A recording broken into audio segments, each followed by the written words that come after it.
All sa tani. Oy, teka muna. Naimemo nagpagawas ang atong kuan, Cleanro ha, Cleanro. Naigipagawas karon nga memo policy sa crowd gathering na day gihapon. Okay. Sa mga funeral o sa mga burial establishments. O nasa Messenger brother.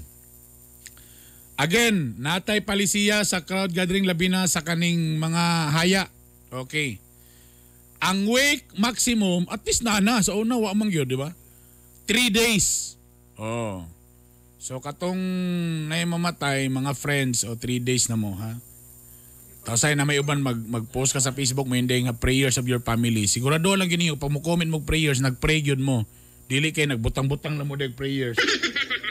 So, mga tao prayers for your family. Tapos wala siya nag-pray, mag-pray. Pray Lord, ana ha dili kay magsige lang comment og prayers. Pero wala gid nag-pray. Ay lagi mo pa pwede lagi mo mamakaksin yung sa ubang tao. Pwede mo mamakaksin yung kagalingon. Si Lord nagtan-aw ninyo. Munang gakaigo mo anang post nako nga sige post og Bible verse pero puryagaba ang kinaiya.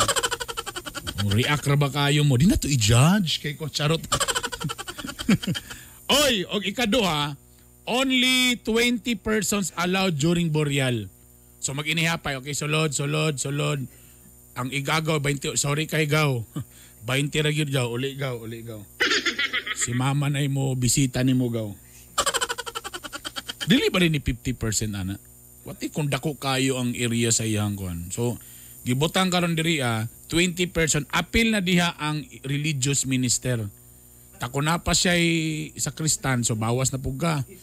Depende kung yung driver ang kuan. Oh, wala na ni. Bertaw actually so mo ni karon para mapugnan.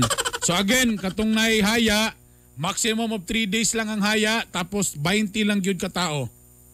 So kisa may magbantay ana. Nay taga clean room magbantay dito up. Iyap tabi up. Sobra na. So mo na ni siya karon na so para dili ta makanat ang kuan. Sabagay kung haya lang po mga kagahi sa tinud anay lang. Kato na lang yung mga kanang mga close na lang gyud sa pamilya. Kung gusto ninyo, ana na lang yun. Kaya ito nilikayan sa nimay nga ni. Kani